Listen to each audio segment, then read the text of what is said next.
Welcome back to the Marine Corps Movie Minute, where we discuss the movies of the Marine Corps. This time we're doing Heartbreak Ridge. With me is Jack Perry, and I'm your co host, Brian Lockhart. Hey, everybody. Today we're discussing minute 5, and the minute begins with the police officer approaching the jail cell, and it ends with Clint Eastwood declaring that war has just been declared. Oh, I'm sorry. See, I messed it up. He's not declaring war, he's saying war is hell. Yeah. So we get right into the movie now. We just basically see that officer from the last minute approaches a jail cell, and you see a bunch of prisoners. And one thing I noted is, you're hearing toilets flush, you're hearing people hacking and wheezing and basically making all sorts of human disgusting sounds. Yeah. And it's unpleasant. It's a jail cell, so Right. like a drunk tank. Yeah, I was like, oh man, this sounds horrible. Just from the sheer disgustingness of it all. So as the minute fades in, we start to hear Clint Eastwood's raspy Tom Highway voice. And this is what I heard, and I wasn't sure exactly what he was saying. He said, I've been pumping pussy since the toilet flushes, since Christ was and I thought it was choir boy. Wasn't quite sure, so I had to actually turn on closed captioning, and he said, since Christ was a corporal. Oh, really? Is that what it was? Yeah, because between the toilet flush and his raspy voice, and it's in the background because we're not focusing on him. We're just focusing on all these other guys, like a biker guy's like sitting down, or some young kid that looks like he's constipated or something like that is just sitting there. Yeah. I don't know what his deal is, but I was like, what is he saying? And of course, he's talking about pumping pussy, but I'm like, since when? And I'm like, what does Christ have to do with this? He said Christ was a corporal. Have you ever heard that saying before? I have not, but it doesn't surprise me when I heard it. So I've got my noise canceling headphones on, watching clips. I laughed because I thought it was since Christ was a comic book. But again, the toilet flush really just kind of it muffled it, and I didn't even think to throw any kind of closed captioning on, which probably would have been a smart play to do. But yeah, Christ was a corporal makes much more sense. But yeah, it was. That's a great line. I want that on a T-shirt. I think we just got our first Marine Corps. That would be great around the grocery store. Right.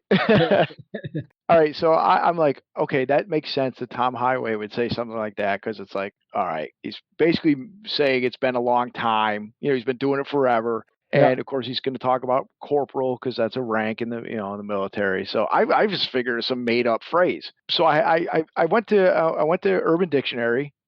It didn't actually have anything on there, so I just randomly Googled it, and I found out that this is an old phrase that's just probably not in common use anymore. But it's a legit phrase.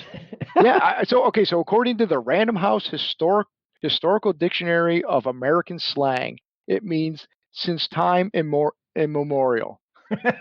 Which makes sense. Right. So a long time. Yeah. And he's older. Tom Highway's older. So I guess they're establishing that he's been around for a little while. I guess it wouldn't carry as much weight if it was one of these kids in here. Well, the other thing too is I found out that there was this guy named John Dos Pesos. Again, names killing me here. Yeah. He wrote a bunch of war books. And he probably wrote some other stuff too, but this is what I found. From like 1921 to 1944, in like 4 or 5 of his war books, he had that phrase, since Christ was a corporal. He talked about some GI not being paid since Christ was a corporal, and one guy got out of service and said he hadn't seen a woman since Christ was a corporal. So apparently this was a very common, like it makes sense during World War II kind of time frame. I never heard it. One thing it did say is there's variations on it. One of them said was since Christ was a lance corporal, which that's right up our alley. But but at the same time, I understand why he wouldn't say it, because that's not the actual phrase from the books, but also that's just one extra word you have to add in there to get your point across. Yeah. Wit is, what was it? I just butchered that quote, but was it brevity, wit, and all that stuff? Yeah, brevity is the soul of wit or something like that. Yeah, there you go. Maybe I need to read more books. Right. Well, so it's possible. Tom Highway's not a dumb guy. He's kind of a throwback kind of guy, and he's all that, but he's not dumb. So he may have read these books, and maybe that's where he, they are war books. It makes sense that it'd be right up his alley. Yeah. But I got a question for you. So I've heard that one of the things in my research stated that sometimes it's Christ, sometimes it's Jesus, but in Texas, that phrase is very common, or was common as Christ was a cowboy, since Christ was a cowboy. Now, you being from Texas, I've never heard. No, no, I've heard like since Christ left Chicago. all right, so you have heard, all right, so that was an affiliation, Yeah, but but never Christ was a cowboy. no, no, no. But I mean, I grew up on a ranch.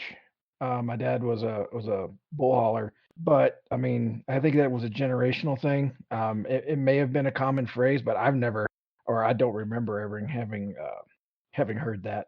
Yeah. I think Christ too has got a little bit more. I mean, it sounds better, right? Just as far as phrases, the way they roll off the tongue. Yeah. I don't know, just something a little bit more punchy when you say Christ. So everybody knows what you're talking about. Right, and even with Christ and cowboy and Christ and corporal, you got the Hmm. alliteration aspect of it. Yeah, So I thought that was funny, of course. And then of course, Tom Highway is talking about, well, first he's talking about pumping pussy, and then he talks about the best damn poontang he ever bought was in Da Nang, yeah, or paid for.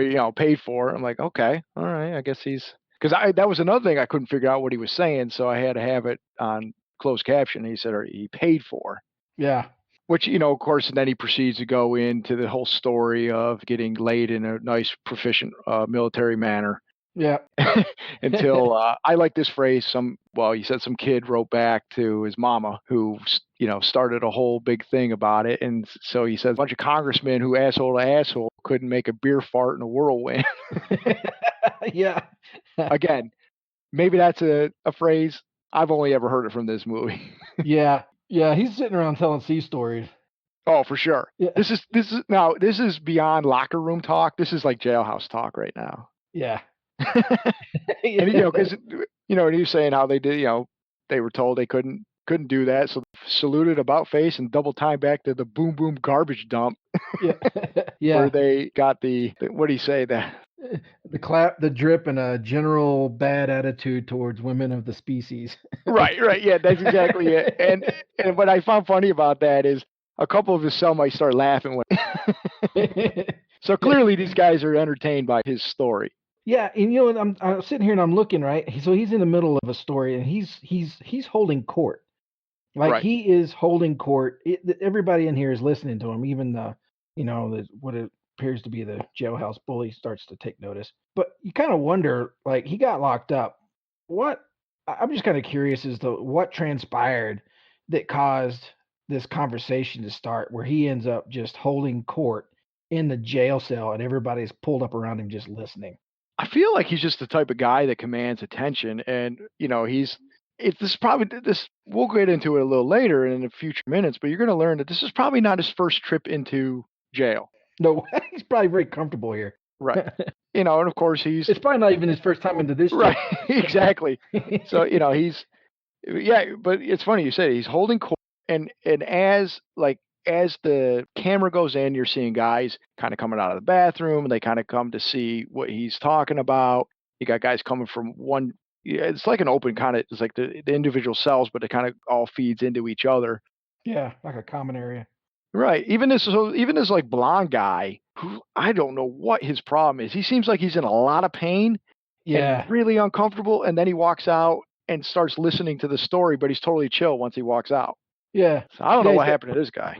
He's got tears on his. Yeah, I was like, what his deal is? Like, oh no, man, Dad's gonna be upset. He's gonna take my car. Well, I'm gonna go listen to this guy. Right, and even on the on IMDb, they quoted as being not quoted. He's listed as being jailhouse crier. Oh yeah, that's your one acting credit. So yeah, so Uh, so right when that guy walks in to listen to the story, they show that young guy that Clint Eastwood was really talking to, where everybody else is just kind of listening, and yeah, he kind of leans up in the frame, cigar in hand, real man's man, and it goes from black and white, just like the Wizard of Oz. It yeah, now is in color. As soon as Clint Eastwood's on screen, it's in color. yeah. I think they're referencing Wizard of Oz. That could be the only explanation.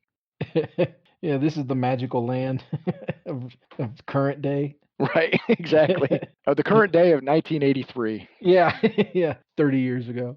So yeah, like you said, so he's holding court and everybody's kind of drawn to his attention, but there's a guy that walks in that he's listening and he's hearing what's going on, but he doesn't seem to be too happy with it. He looks like King Kong Bundy to me. Yeah, every time I've ever seen this guy in a movie, he plays the same guy, and it might even be the same character in every other movie. It's just, jailhouse bully. He shows up. This is Nicholas Worth. I first knew him from Swamp Thing. Swamp Thing. He's the minion guy. He's like the right-hand man of Arcane. Is that his name, Arcane? Man, it's been so long since I've seen Swamp Thing. All I remember is was it Adrian Barbeau? Right, yeah. Yeah, that's it. That's the only thing that really locked it in the Swamp Thing. I think Arcane's the bad guy's name, and he was Yeah. like one of his henchmen. And they gave him the serum that they was trying to like duplicate that made Swamp Thing, Uh-huh. and it turned this guy into like a little pig guy. Oh, wow. Do you remember that scene at all? It was like he goes under the table and he's like, "Wah," and he comes out. And he's like a pig guy with like ears. He actually looks like one of the Jedi at the end of Phantom Menace. That little kind of weird looking, like bald, short guy with Yoda ears, but he was like Oh, yeah. flesh color. It like that's what he looked like. Yeah, I don't remember that scene in the movie, but man, like I said, it's been such a long time, and for whatever reason, I remember there was 2 of the Swamp Thing movies, Yes. and I saw parts of them, but I don't remember much about them. I always loved that first one, but I like the second one a lot too. And they're both not that great, but every time I see this guy, that's the Swamp Thing guy. Oh, okay. But you know what else he was in? He was in Naked Gun. He was one of the killers sent to kill Frank Drebin. Okay. It was like at the part where he was at the stockyards and it smelled really bad and he was plugging her nose and he's like, "Hey, I got a message for you." And he starts shooting his gun and Drebin's like, "Hey, stop shooting. I can't hear what you're saying." I think this is how he got into his life of crime. He was in jail, and then when he got out, he went to work for Ricardo Montalban. Yeah. And but he was also in City Heat. So Clint Eastwood likes to recycle some of his actors. So I wasn't surprised to see he was in another Clint Eastwood movie. But even though I like that movie, I don't remember him in that. So I might have to go back and take a look at that. So. All right. Well, I don't really have much else. We can only talk Clint Eastwood so much. Talking about getting laid, basically. Yeah. Colorful past this guy has. Right. But I am curious as to what the guy from Swamp Thing has to say about all this. Maybe we'll find out next minute. Yeah, maybe. Or he's just maybe wanting to listen. We'll see. Maybe. Yeah, he's like, oh, this guy's got some interesting stories. All right, Perry. Let's wrap up minute 5. Let's come back on Friday. We'll do minute 6, and we'll find out what exactly, we'll hear the conclusion of Clint Eastwood's story and find out what Swamp Thing guy wants with him. Yeah, what charming things this gentleman has to say. Sure. Yeah, maybe he's got a story of his own. Yeah. All right. Let's ask some nice folks to join us on Friday. We'll wrap up the week and discuss minute 6. Right on. Everybody have a good one.